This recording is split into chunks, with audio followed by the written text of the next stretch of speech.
ஆகையால் நீங்கள் புசித்தாலும் குடித்தாலும் எதை செய்தாலும் எல்லாவற்றையும் தேவனுடைய மகிமைக்கென்று செய்யுங்கள். இதைத்தான் போன தடவையும் பாஸ்டர் எடுத்திருந்தார். அதனுடைய தொடர்ச்சியாக நீங்கள் இதை எடுத்துக்கொள்ளலாம். வேதம் சொல்கிறது, நாங்கள் எதை செய்தாலும் அதை தேவனினுடைய நாமத்தின் மகிமைக்கென்று செய்யுங்கள். ஆனால் இன்றைக்கு உலகம் எப்படி ஓடுகிறது? தங்களுடைய மகிமையை தேட வேண்டும், தான் பெரியாளாக வர வேண்டும் என்று தான் இன்றைக்கு உலகம் ஓடிக்கொண்டிருக்கிறது. சரி, உலகம் ஓடினால் பரவாயில்லை. இயேசுவை அறிந்த நாங்கள், ரட்சிப்புக்கு வந்த நாங்களும் எப்படி ஓடிக்கொண்டிருக்கிறோம்? உலகத்தின் தேவைக்காக, அதாவது எங்களுடைய பெருமைக்காக, எங்களை மகிமைப்படுத்த நாங்கள் ஓடிக்கொண்டிருக்கிறோம். எங்களுடைய ஆசைகளை நிறைவேற்ற நாங்கள் ஓடிக்கொண்டிருக்கிறோம். அப்படியாகத்தான் நாங்கள் எல்லோரும் அநேகமாக வாழ்ந்து கொண்டிருக்கிறோம். மத்தேயு 6:33 என்ன சொல்கிறது? முதலாவது தேவனுடைய ராஜ்யத்தையும் நீதியையும் தேடுங்கள், அப்பொழுது இவைகள் எல்லாம் உங்களுக்கு கூட கொடுக்கப்படும். அப்போ வேதம் தெளிவாக சொல்கிறது. இயேசு அவருடைய மலை பிரசங்கத்திலே அவருடைய சீஷர்களுக்கு சொன்ன வார்த்தை. இன்றைக்கு அவருடைய சீஷர்கள் யார்? நாங்கள். இப்போ முதலாவது தேவனுடைய ராஜ்யத்தையும் நீதியையும் தேடினால் இவைகள் எல்லாம் எங்களுக்கு கூட கொடுக்கப்படும். அப்படி அதில் மேலே வாசித்தீர்கள் என்றால் தெரியும் எது எல்லாம் ஆண்டவர் கூட கொடுப்பார். உண்ண உணவு, உடுக்க உடை, இருக்க இடம், இவை எல்லாவற்றையும் நாங்கள் நாடி தேடுகிறோம். ஆனால் இதை எல்லாவற்றுக்கு நீங்கள் கவலைப்பட வேண்டாம். ஏன் அவர் சொல்கிறார், இந்த பறவைகளை பாருங்கள், மிருகங்களை பாருங்கள், இவை எல்லாம் என்ன, அதை தேடி ஓடுவதில்லை, அவைகளையே ஆண்டவர் போஷிக்கிறார் என்று சொன்னால் நாங்கள் யார்? அவருடைய சிருஷ்டிப்பு, அவருடைய இமேஜிலேயே அவர் எங்களை உருவாக்கினார். அப்போ நாங்கள் விசேஷித்தவர்கள். அப்போ எங்களுக்கு இதை அவர் தராமல் விடுவாரா என்று இயேசு சுவாமி கேட்கிறார். அப்போ ஆனால் இந்த வசனங்களை எல்லாம் நாங்கள் வாசிக்கிறோம். ஆனால் என்ன, ஏதோ வாசித்து விட்டு போகிறோம், அப்படித்தானே? விசுவாசம் இல்லை. விசுவாசம் இருந்தால் நாங்கள் என்ன செய்வோம்? இந்த வசனத்துக்கு கீழ்ப்படிவோம். வேதம் தெளிவாக இயேசு சொல்கிறார். யோவான் 12:26 அதை யாராவது வாசியுங்க. யோவான் 12ஆம் அதிகாரம் 26வது வசனம். அதாவது ஐஸ்வர்யமும், அதை வாசிங்க. கனம் யாரிடத்திலே இருந்து வரும்? தேவனிடத்திலே இருந்து வரும். ஒருவன் என்னை கனப்படுத்தினால் பிதா அவனை கனப்படுத்துவார். வாசியுங்கள் அந்த வசனத்தை.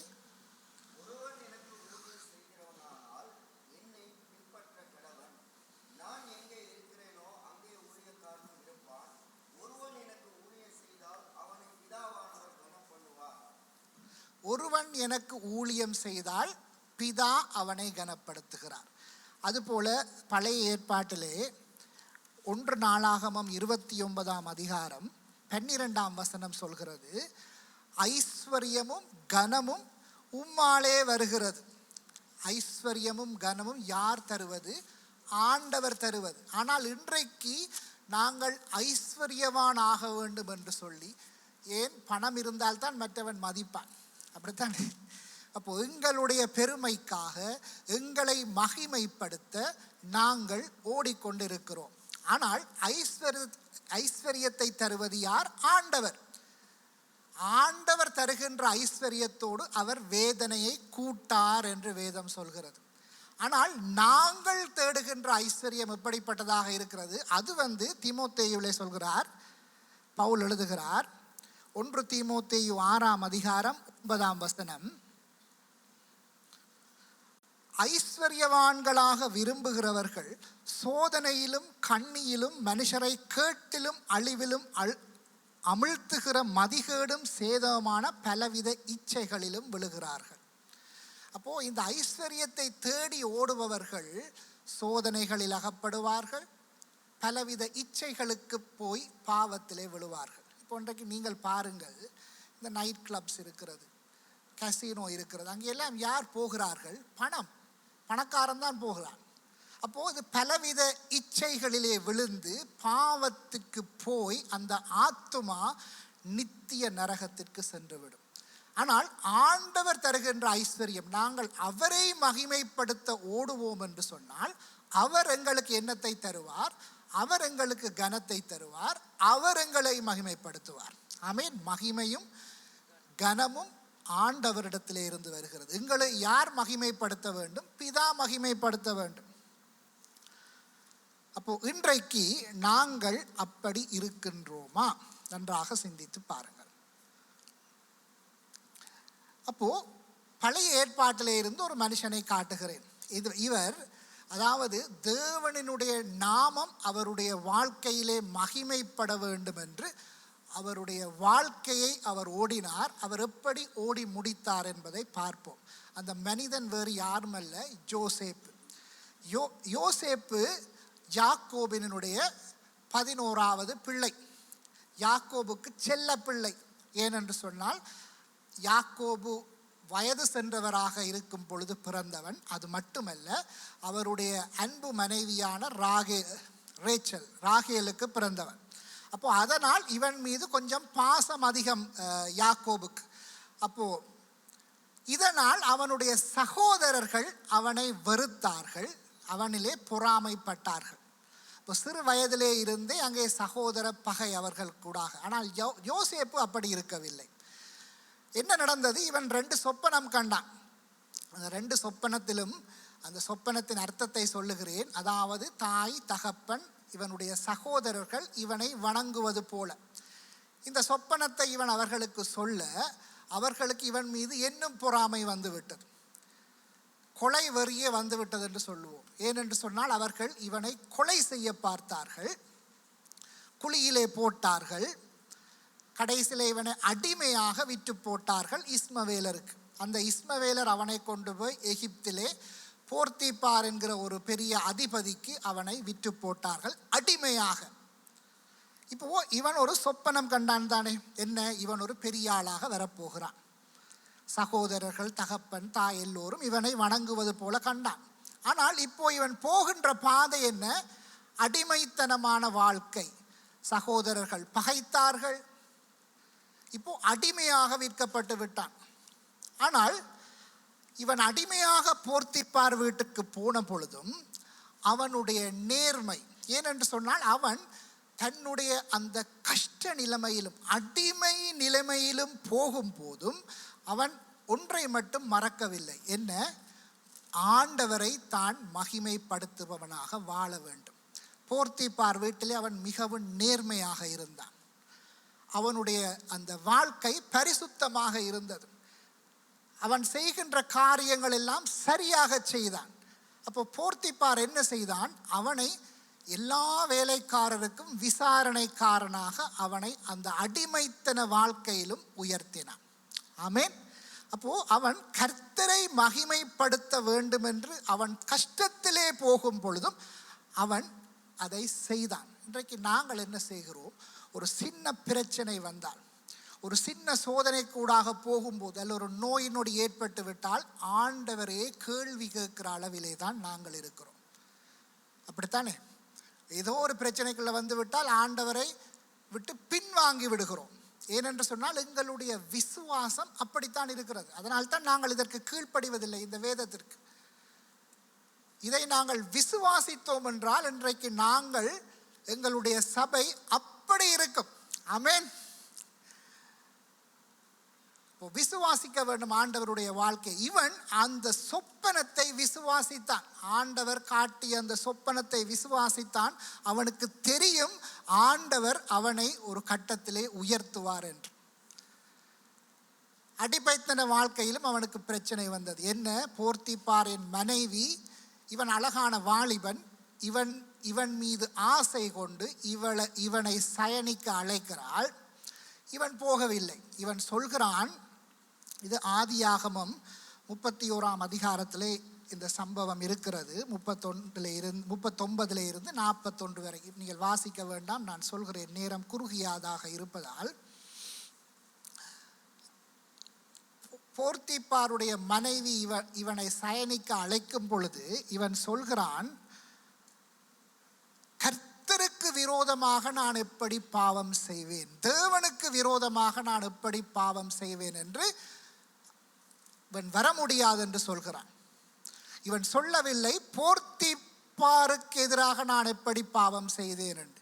ஏனென்று சொன்னால் நாங்கள் செய்கின்ற பாவம் எல்லாம் யாருக்கு எதிராக செய்கிறோம்? ஆண்டவருக்கு எதிராக செய்கிறோம். அதுதான் தாவீது ராஜா கூட ஒரு கட்டத்திலே பத்சேபாலோடு ஒரு தவறான உறவை ஏற்படுத்திவிட்டு அங்கே அவன் மனம் திரும்பும் போது என்ன சொல்கிறான்? பரத், உமக்கு விரோதமாக நான் பாவம் செய்தேன். சங்கீதம் 51 போய் வாசியுங்க.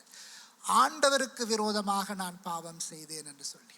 அவன் சொல்லவில்லை அங்கே பத்சேபாலினுடைய கணவனுக்கு எதிராக பாவம் செய்தேன் என்று சொல்லி.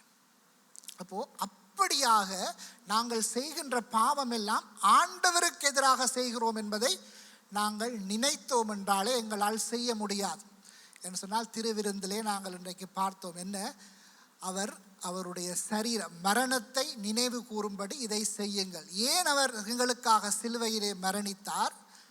நாங்கள் ரட்சிக்கப்பட வேண்டும். அதாவது எங்களுடைய ரட்சிப்பை நாங்கள் நினைத்தோம் என்று சொன்னால் நாங்கள் என்ன செய்ய மாட்டோம்? பாவம் செய்ய மாட்டோம். அப்படி செய்தாலும் மனம் திருந்தி விடுவோம்.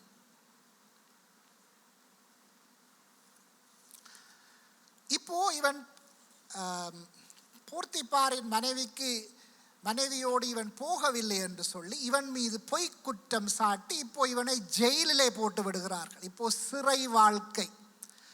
இப்போ இவனுக்கு சிறை வாழ்க்கை.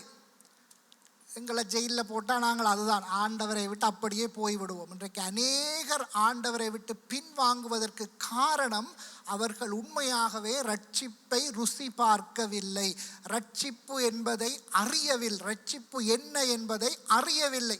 இப்போ இவனுக்கு சிறை வாழ்க்கை. சிறையிலும் இவனுடைய நடத்தையை பார்த்து அந்த சிறை காவலாளி என்ன செய்கிறான்? சிறையிலே இருப்பவர்களுக்கு விசாரணைக்காரனாக இவனை ஏற்படுத்துகிறான். அப்போ அங்கேயும் ஆண்டவர் எப்படி வைக்கிறார்? அவனை பெரிய ஆளாகத்தான் வைக்கிறார். இப்படி இருக்கும்போது பார்வோன், அதாவது எகிப்து ராஜாவினுடைய சீஃப் குக் சுயம்பாகியும் பானபாத்திரக்காரன், அதாவது ராஜாவுக்கு கொடுக்கின்ற உணவுகளை பரிசோதித்து ராஜாவுக்கு பரிமாறுபவன், இந்த இருவரும் தவறு செய்தார்கள் என்று அவர்களை ஜெயிலிலே போட்டு விட்டார்கள். இப்போ அவர்களும் ஜெயிலுக்குள் வந்து விட்டார்கள். இப்போ அவர்கள் 2 பேரும் ஒரு சொப்பனம் காண்கின்றார்கள். அப்போ அந்த சொப்பனத்தின் அர்த்தம் அவர்களுக்கு தெரியவில்லை. அப்போ யோசேப்பு அவர்களுக்கு சொல்கிறான். யோசேப்பை போய் கேட்கிறார்கள். அப்போ யோசேப்பு அதனுடைய அர்த்தத்தை சொல்கிறான். என்ன? பானபாத்திரக்காரன் சிறையிலே இருந்து விடுபட்டு பழையபடி அந்த வேலைக்கு செல்வான். சுயம்பாகி வந்து மரண தண்டனை, தூக்கு மேடைக்கு போய் அவன் மரணிப்பான் என்று சொல்கிறான். அதுபோல அவர்களுக்கு நடந்தது. அப்போ பானபாத்திரக்காரன் விடுதலையாகி போகும்போது யோசேப்பு அவனிடத்திலே சொல்கிறான், நீ என்னை நினைத்துக்கொள், உனக்கு ஒரு சந்தர்ப்பம் வரும் பொழுது ராஜாவுக்கு சொல்லு, என்ன, நான் இஸ்ரவேலிலே இருந்து அடிமையாக, கானான் தேசத்திலே இருந்து அடிமையாக கொண்டு வரப்பட்டவன், நான் ஒரு பிழையும் செய்யவில்லை, ஆனால் ஒரு பிழையும் இல்லாமல் என்னை ஜெயிலே போட்டிருக்கிறார்கள், என்னை விடுவிப்பதற்கு நீ உதவி செய், ராஜாவிடம் சொல்லி என்று சொல்லி. ஆனால் அவன் மறந்து விட்டான். யாரு? அந்த பானபாத்திரக்காரன் யோசேப்பை மறந்து போனான்.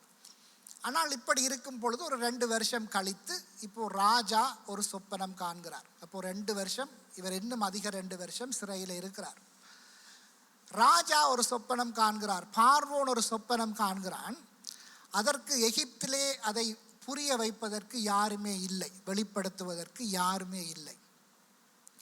அப்போ பானபாத்திரக்காரனுக்கு அப்போதுதான் யோசேப்பினுடைய ஞாபகம் வருகிறது. அநேகமாக எங்களுக்கும் அப்படித்தான் இல்லையா? யாராவது ஒரு நன்மை செய்தால் நன்மையை சந்தோஷமாக பெற்றுக்கொள்வோம், பிறகு அவர்களை மறந்து விடுவோம், அப்படித்தானே? ஆனால் அதுபோலதான் அந்த பானபாத்திரக்காரனும். இப்போதான் அவருக்கு ஞாபகம் வருகிறது யோசேப்பை பற்றி. அப்போ ராஜாவிடம் போய் சொல்கிறான், இந்த சொப்பனத்திற்கு அந்த யோசேப் என்கிறவன் சிறையிலே இருக்கிறான், அவன் அதற்கு விளக்கத்தை தருவான் என்று சொல்ல ராஜாவும் பார்வோனும் அவனை சிறையிலே இருந்து கொண்டு வருகிறார்கள். கொண்டு வந்ததும் பார்வோன் அந்த சொப்பனத்தை சொல்ல யோசேப்பு சொல்கிறான், நான் அல்ல வெளிப்படுத்துவது, அதை தேவன் தான் வெளிப்படுத்துவார். அவனுடைய அந்த தாழ்மை என்ன சொல்கிறான்? நான் அல்ல, என் தேவனே அந்த சொப்பனத்திற்கு விளக்கத்தை தருபவர் என்று சொல்கிறான். அந்த தாழ்மை அவனிடம் இருந்தது. இப்போ எங்களை யாருக்காவது ஏதாவது ஒரு வரத்தை தந்து விட்டார், நாங்கள் எங்களை பிடிக்க முடியாது, அப்படித்தானே? எங்களை பார்ப்பதற்கு அப்பாயின்மெண்ட் வேணும். அப்படித்தான் இன்றைக்கு நிறைய தீர்க்கதரிசிகள், நிறைய பெரிய பெரிய சில போதகர்மாலை பார்க்கவே முடியாது. எங்களோட பாஸ்டர் அப்படி அல்ல. அப்படித்தான் அவர்களை காண்பதற்கே அப்பாயின்மெண்ட் வேணும். அந்த தாழ்மை அவனிடம் இருந்தது. பாருங்கள், அவன் தன்னுடைய வாழ்க்கையிலே எந்த இடத்திலும் தேவனை மகிமைப்படுத்த வேண்டும் என்று வாழ்ந்தான். அவன் கஷ்டத்திலே பிரச்சனை கூடாக போகும் பொழுதும் அவன் தன்னுடைய தேவனை மகிமைப்படுத்தினான். இப்போ அந்த சொப்பனத்திற்கு விடையை சொல்கிறான். அந்த சொப்பனத்தின் விளக்கத்தை உங்களுக்கு சொல்கிறேன். அதாவது எகிப்து தேசத்தையும் அதை அண்டிய நாடுகளிலும் ஒரு 7 வருட கடும் பஞ்சம் வரப்போகிறது. ஆனால் அதற்கு முந்தி ஒரு 7 வருஷங்களுக்கு நல்ல விளைச்சலை ஆண்டவர் தருவார். அப்போ இவன் சொல்கிறான், ராஜாவுக்கு புத்தி சொல்கிறான், அந்த 7 வருஷ விளைச்சலிலே வருகின்ற தானியங்களை நீங்கள் ஒரு பண்டக சாலையிலே போட்டு சேமியுங்கள். மிகுதியாக வரும் 7 பஞ்ச வருஷங்களிலும் அதை நாங்கள் பயன்படுத்தி கொள்ளலாம் என்று சொல்ல ராஜாவுக்கு அது சரியாகப்பட்டது. இவனுடைய ஆலோசனை ராஜா, இவனல்லவா மனுஷன், இவனல்லவா ஞானவான் ஏனென்று சொன்னால் அவனுக்கு அவ்வளவு ஞானம் இருந்தது. அது யார் அந்த ஞானத்தை கொடுத்தது? தேவ ஞானம். வேதம் சொல்கிறது, இன்றைக்கு அநேகர் எங்களுக்கு ஞானம் இல்லாமல் எத்தனையோ காரியங்களிலே நாங்கள் நடக்கிறோம், எத்தனையோ பிரச்சனைக்குள்ளாக நாங்கள் போய் தலையை போடுகிறோம். யாக்கோபு 1:5 வேதம் தெளிவாக சொல்கிறது. என்ன யாக்கோபு எழுதுகிறார்? என்ன, எவன் ஒருவன் ஞானத்திலே குறைவுள்ளவனாக இருந்தால் சகலத்தையும் சம்பூர்ணமாக கொடுக்கவல்ல தேவனிடத்தில் கேட்க கடவன், அப்பொழுது அவனுக்கு அது கொடுக்கப்படும். தேவன் ஞானம், தேவ ஞானம் பரத்திலே இருந்து வருகிறது என்று எழுதுகிறார் பேதுருவிலே. அப்போ அந்த ஞானம் அவனுக்கு இருந்தது. ஏன்? அவனுடைய வாழ்க்கையிலே அவன் தேவனை மகிமைப்படுத்த ஓடிக்கொண்டிருந்த மனுஷனாக இருந்தபடியினான். அப்போ ராஜா என்ன செய்தான்? அவனை பிரதம மந்திரி ஆக்கி விடுகிறான் எகிப்து தேசத்துக்கு. அந்த வசனத்தை மட்டும் வாசிப்போம். ஆதியாகமம் 41, 41, 42. இப்போ சொல்கிறான், பின்னும் பார்வோன் யோசேப்பை நோக்கி, பார், எகிப்து தேசம் முழுமையும் உன்னை அதிகாரி ஆக்கினேன் என்று சொல்லி, பார்வோன் தன் கையில் போட்டிருந்த தன் முத்திரை மோதிரத்தை கழட்டி அதை யோசேப்பின் கையிலே போட்டு மெல்லிய வஸ்திரங்களை அவனுக்கு உடுத்தி பொன் சரப்பணியை அவன் கழுத்திலே தரித்து தன்னுடைய 2ஆம் ரதத்தின் மேல் அவனை ஏற்றி தொண்டனிட்ட பணியுங்கள் என்று அவனுக்கு முன்பாக கூறிவித்து எகிப்து தேசம் முழுமைக்கும் அவனை அதிகாரியாக்கினான். ஆமென். பாருங்கள், அவன் முத்திரை மோதிரத்தையும், அதாவது சகல அதிகாரத்தையும் யோசேப்புக்கு கொடுக்கிறான். இப்போ இவன் ஜெயிலில் இருந்தான். இப்போ அன்றைக்குத்தான் ஜெயிலில் இருந்தான் காலையில். இப்போ மாலையிலே அவன் யார்? Prime minister. ஆண்டவர் அவனை உயர்த்தினார். ஏன் உயர்த்தினார்? அவனுடைய வாழ்க்கை முழுவதும் அவன் என்ன செய்தான்? அவன் பரிசுத்தமாக வாழ்ந்தான். ஆண்டவரை மகிமைப்படுத்த வேண்டும் என்று ஓடினான். நேர்மையாக இருந்தான். இப்போ இதெல்லாம் அவனுடைய பண்புகள். அடுத்தது, அவன் ஒரு சின்ன பையனாக இருக்கும் பொழுது அந்த சொப்பனத்தை அவன் விசுவாசித்தான். ஆமென். அந்த விசுவாசம் இன்றைக்கு எங்களுக்கு இருக்கும் என்று சொன்னால் நாங்கள் எங்கேயோ இருப்போம் இன்றைக்கு. ஆமென். இப்போ என்ன நடக்கிறது? இப்போ எல்லா தேசங்களிலும் பஞ்சம் வந்து விட்டது. இப்போ இஸ்ரவேலிலே இருந்து அங்கேயும் பஞ்சம். சகோதரர்கள் வருகிறார்கள் எகிப்துக்கு தானியம் வாங்க. அங்கே அது வாங்க வேண்டும் என்றால் யோசேப் தான் அங்கே எல்லாம் அடித்து கொடுக்க வேணும், இவருக்கு கொடுக்கலாம் என்று சொல்லி. அப்போது அவர்கள் யோசேப்பினிடத்திலே வருகிறார்கள். யோசேப்பு கண்டுபிடித்து விட்டான் இவர்கள் சகோதரர்கள் என்று சொல்லி. இப்போ நாங்கள் என்றால் என்ன செய்வோம்? என்னை கொலை பண்ண, என்னை அடித்து என்னை அடிமையாக விட்ட வந்திருக்கிறாங்க. இப்போ நாங்கள் என்ன செய்வோம்? இப்போ இவருக்கு நான் என்னை காட்டுவோம் என்று சொல்லி ஒரு போட்டிருப்போம். ஆனால் அவன் அப்படி செய்யவில்லை. அந்த பாசம், அன்பு, அவன் பகை விரோதம் காட்டவில்லை. இன்றைக்கு நாங்கள் என்ன செய்கிறோம்? ஒருவர் ஒரு சின்ன பிரச்சனையை ஏதாவது ஒன்றுக்கு எங்களை திருத்தினாலோ சரி, அல்லது ஏதாவது ஒரு பிரச்சனைப்பட்டவரை எங்களால் மன்னிக்க முடியாது. ஆனால் அவன் அந்த விரோதத்தை காட்டவில்லை. இப்போ நாங்கள் எல்லாரும் சகோதரர்கள், கிறிஸ்தவர்கள், நாங்கள் எல்லோரும் ஒரே சபையிலே இருப்பவர்கள், நாங்கள் சகோதரர்கள். இப்போ நாங்கள் தேவையில்லாத விஷயத்துக்கெல்லாம் சண்டை பிடிக்கக்கூடாது. யோசேப்பினுடைய வாழ்க்கையை பார்த்தோம் என்று சொன்னால் எங்களுக்கு அந்த நோக்கம் வராது. ஆமேன். ஒரு ஆமேனையும் காணவில்லை. ஆமேன். அப்போ அவன் அந்த பகை விரோதத்தை பார்க்கவில்லை. அவன் என்ன செய்தான்? தன்னுடைய உற்றார் உறவினர் குடும்பத்தார் எல்லோரையும் எகிப்துக்கு கொண்டு வந்து அவர்களை அங்கே சந்தோஷமாக வாழ பண்ணினான். அப்போ இந்த யோசேப்பினுடைய வாழ்க்கையை பார்த்தால் அவன் ஒவ்வொரு கட்டத்திலும் தேவனை மகிமைப்படுத்த வேண்டும் என்று ஓடினான். அவன் 80 வருஷம் எகிப்திலே பிரைம் மினிஸ்டராக இருந்தான். 110 வயதிலே அவன் மரித்தான். அப்போ அவன் அப்படியாக ஆண்டவருக்கென்று ஓடினான். இப்போ இன்னொரு மனுஷனை காட்டுகிறேன். யார் என்று சொன்னால், தன்னுடைய மகிமைக்காக ஓடிய ஒருவன். கடைசியில் அவனுக்கு என்ன நடந்தது என்று பார்ப்போம். யார் என்று சொன்னால் சவுல் ராஜா, இஸ்ரவேலின் முதலாவது ராஜா. அப்போ இந்த சவுல் ராஜாவுக்கு, இப்போ இவன் சவுல் ராஜா யாரு? ஆண்டவர் தான் சாமுவேல் மூலம் அவனை அபிஷேகித்து முதலாவது ராஜாவாக இஸ்ரவேல் தேசத்துக்கு வைத்தார். இந்த சவுல் ராஜா மீது ஆவியானவர் இருந்தார். அவன் அந்நிய பாஷை பேசினான் என்றெல்லாம் வேதம் சொல்கிறது. இன்றைக்கு நாங்களும் எத்தனையோ பேர் அந்நிய பாஷை பேசுகிறோம், அப்படித்தானே? ஆனால் இந்த சவுல் ராஜா அவன் தன்னை மகிமைப்படுத்த வேண்டும் என்று ஓடினான். ஒரு கட்டத்திலே ஆண்டவர் சொல்கிறார், அமலேக்கியரை ஒருவரையும் உயிர்களோடு விட வேண்டாம். குழந்தைகள், பெரியவர்கள், பெண்கள் ஒருவரையும் விட வேண்டாம். வாலிபர்கள், அவர்களுடைய மிருகங்களை கூட உயிரோடு விட வேண்டாம். எல்லாரையும் அழித்து விட்டு வா என்று சாமுவேல் மூலம் சொல்லி அனுப்புகிறார். இந்த அமலேக்கியர் யார் என்று சொன்னால், இவர்கள் ஏசாவின் சந்ததியிலே வந்தவர்கள். யார்? யாக்கோபினுடைய சகோதரன் ஏசா. இந்த ஏசாவின் சந்ததி தான் அமலேக்கியர்கள். அதாவது நேரடி சந்ததி அல்ல, அவன் இன்னொரு பெண்ணோடு தொடர்பு கொண்டதால் வந்த அந்த சந்ததி தான் இந்த அமலேக்கியர்கள். இந்த அமலேக்கியர் மீது ஆண்டவருக்கு என்ன கோபம் என்று சொன்னால், இஸ்ரவேலர்கள் எகிப்து தேசத்திலே அடிமைத்தன வாழ்விலே இருந்து அவர்கள் திரும்பி வரும் பொழுது அவர்களுக்கு முதலாவது பிரச்சனை கொடுத்து அவர்களை அடிக்க வெளிக்கிட்டது இந்த அமலேக்கியர்கள். அப்போ அதனால் அந்த இடத்திலேயே ஆண்டவர் சொல்கிறார், இவர்களை நான் பிறகு பார்த்து கொள்ளுவேன் என்று சொல்லி. அப்போ அதனால் தான் ஆண்டவர் சொல்கிறார், அந்த அமலேக்கியர் ஒருவரையும் உயிரோடு விடாமல் அடிச்சு போட்டுவான். இவன் என்ன செய்தான்? படையோடு போய் அமலேக்கியரோடு யுத்தம் பண்ணி எல்லாம் செய்கிறான். அந்த ராஜாவை உயிரோடு பிடித்தான். நல்ல கொழுத்த ஆடு மாடுகள் எல்லாவற்றையும் உயிரோடு கொண்டு வரான் இஸ்ரவேலுக்கு. ஏன் அதை செய்தான்? இப்போ ராஜாவை அடிமையாக கொண்டு வரும் பொழுது, ஒரு தேசத்து ராஜாவை அப்படி கட்டி கொண்டு வரும் பொழுது என்ன ஜனங்கள் எல்லாம் பார்த்து, எங்களோட ராஜா தான் பெரிய ஆள், தெரியும் தானே.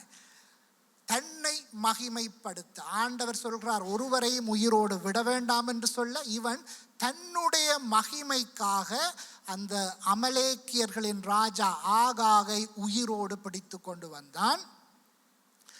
கொழுத்த கன்றுகளை, ஆடுகள் மாடுகள் எல்லாவற்றையும் கொண்டு வரான்.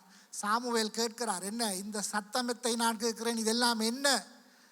ஆண்டவருக்கு பலியிட கொண்டு வந்தேன் என்று சொல்கிறான். பாருங்க, இன்றைக்கு நாங்களும் அநேக நேரங்களிலே அப்படித்தான். என்ன எடுக்கிறது களவு, அதில் தான் தசமபாகம். என்ன ஆண்டவர் ஏற்றுக்கொள்வார்? ஆண்டவர் சொல்கிறார், சகோதரனோடு நீ கசப்பாக இருந்தால் முதலாவது காணிக்கையை இங்கே வைத்துவிட்டு போய் ஒப்புரவாகி விட்டு வந்து காணிக்கையை போடு என்று வேதம் சொல்கிறது. அப்போ இவன் ஆண்டவருக்கு கீழ்ப்படியவில்லை, தன்னை மகிமைப்படுத்த வேண்டும் என்று ஓடினான். ஆண்டவருக்கு கீழ்ப்படியவில்லை, 100% கீழ்ப்படியவில்லை. இப்போ இவன் கீழ்ப்படிந்தான். அமலேக்கியரோடு அடித்துட்டு வான்னு சொல்ல அடித்தான்.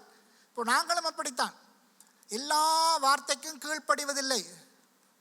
80% கீழ்ப்படிவோம், அங்கால 20% நாங்களும் சவுளை போலதான் வாழ்ந்து கொண்டிருக்கிறோம் இன்றைக்கு. அவனுடைய முடிவு எப்படி இருந்தது பாருங்கள். இவன் கீழ்ப்படியவில்லை. பரிசுத்த ஆவியானவர் அவன் மேல் இருந்தார் என்று வேதம் சொல்கிறது. அந்நிய பாஷை பேசினான் என்று வேதம் சொல்கிறது. ஆனால் என்ன நடந்தது?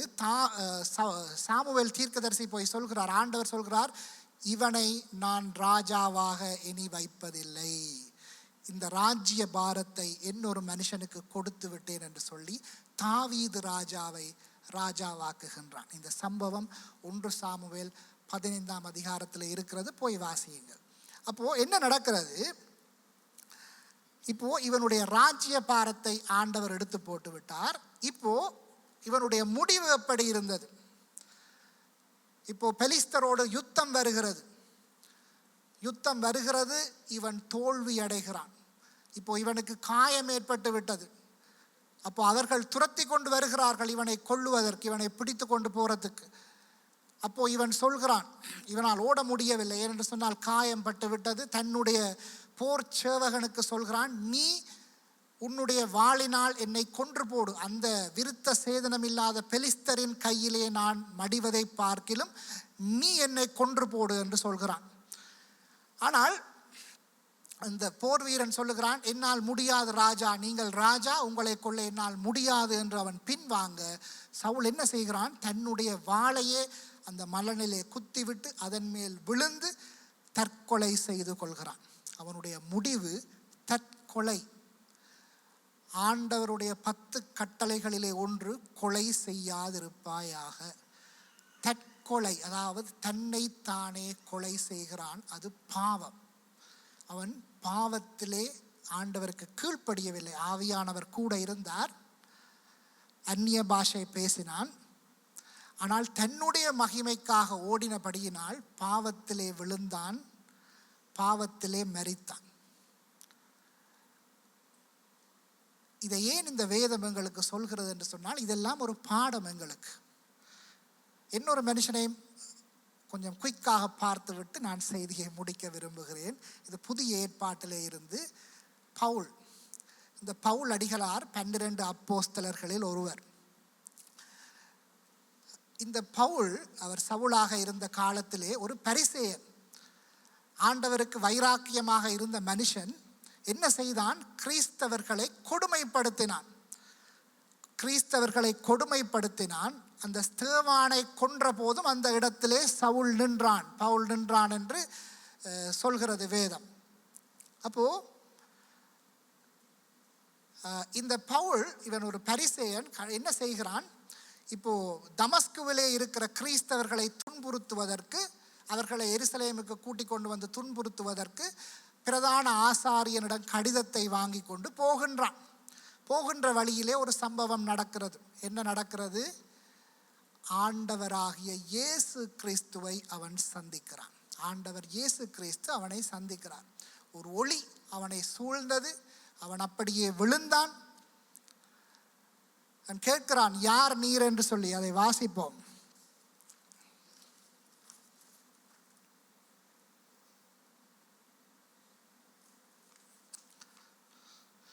அப்போஸ்தலர்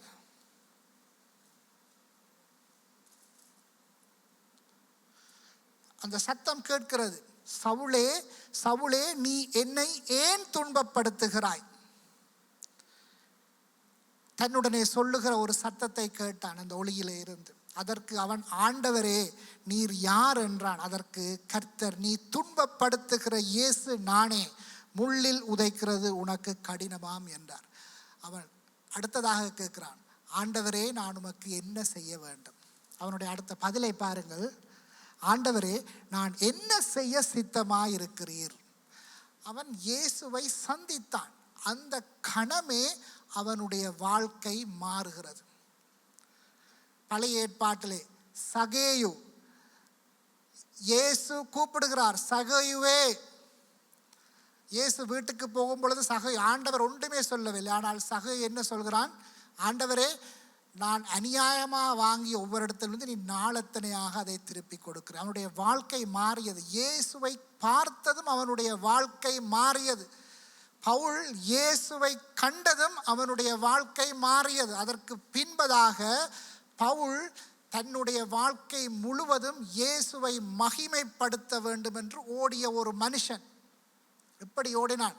எத்தனையோ பிரச்சனைகள் வந்தது, ஜெயிலிலே போட்டார்கள், அடித்தார்கள், கடைசியிலே கொலை செய்தார்கள்.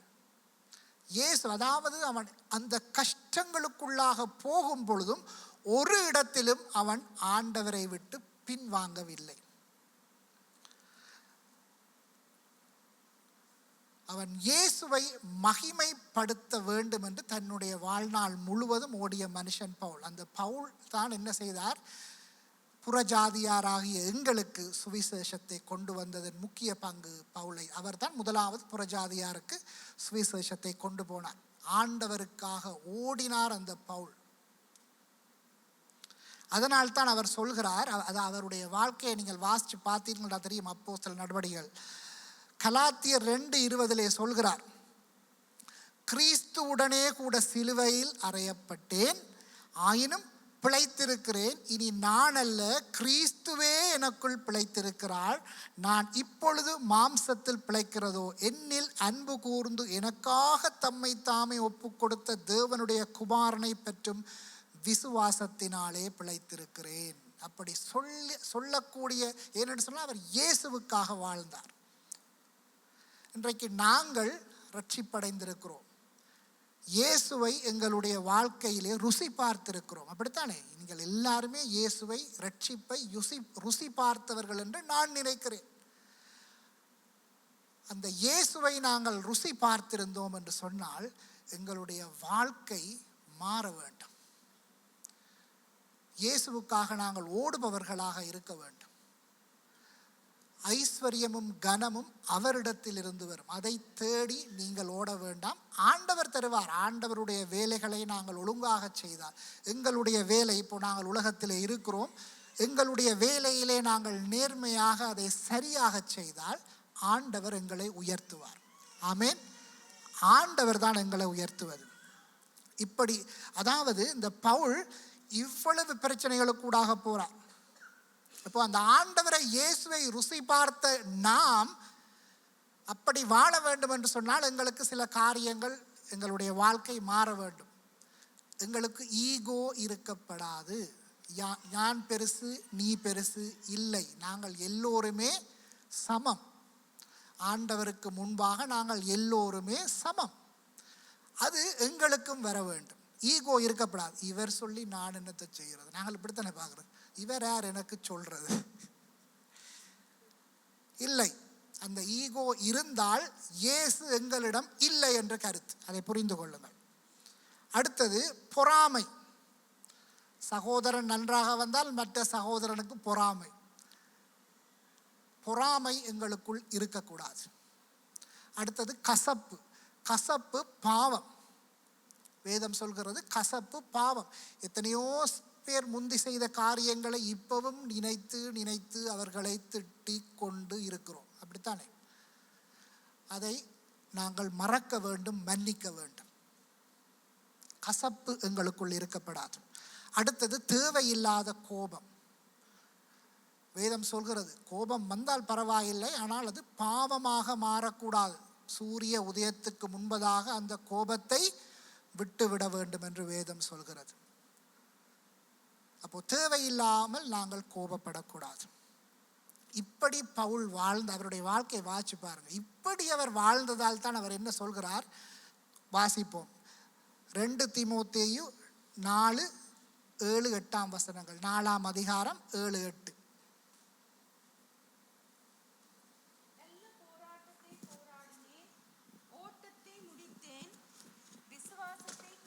கொண்டேன்.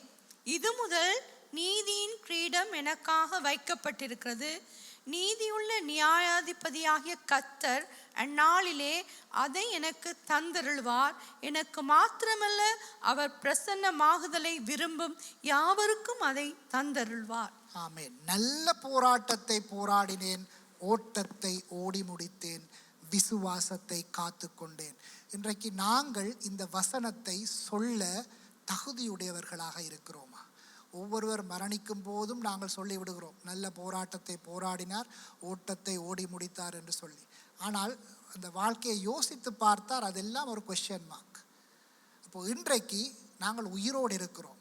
அப்போது நாங்கள் இந்த வார்த்தையை சொல்வதற்கு பாத்திரவான்களாக இருக்கிறோமா? அதற்காக நாங்கள் ஓடுகிறோமா? ஆண்டவரை மகிமைப்படுத்துகிறோமா எங்கள் வாழ்க்கையில்? இன்றைக்கு நாங்கள் அப்படி இல்லாமல் இருந்தால் இன்றைக்கு மாறுவோம். ஏனென்று சொன்னால் ஆவியானவர் எங்களுக்கு தந்திரப்பட்டிருக்கிறார், ஆவியானவர் எங்களுக்குள்ளாக இருக்கிறார். நாங்கள் ஆண்டவரை கேட்டால் ஆண்டவர் அதற்கு உதவி செய்வார். நாங்கள் என்னவித பாவத்தில் இருந்தாலும் அந்த பாவத்தை விட்டு விலக வேண்டும் என்று நாங்கள் விரும்பினால் ஆவியானவர் எங்களுக்கு உதவி செய்வார். விரும்பாவிட்டால் உதவி செய்ய மாட்டார். அதுதான் ஆவியானவர். இப்போ இன்றைக்கு நாங்கள் அப்படியாக மாறுவோம். எங்களுடைய வாழ்க்கையிலே ஆண்டவராகிய இயேசு கிறிஸ்துவை மகிமைப்படுத்த நாங்கள் ஓடுவோம். ஆமென்.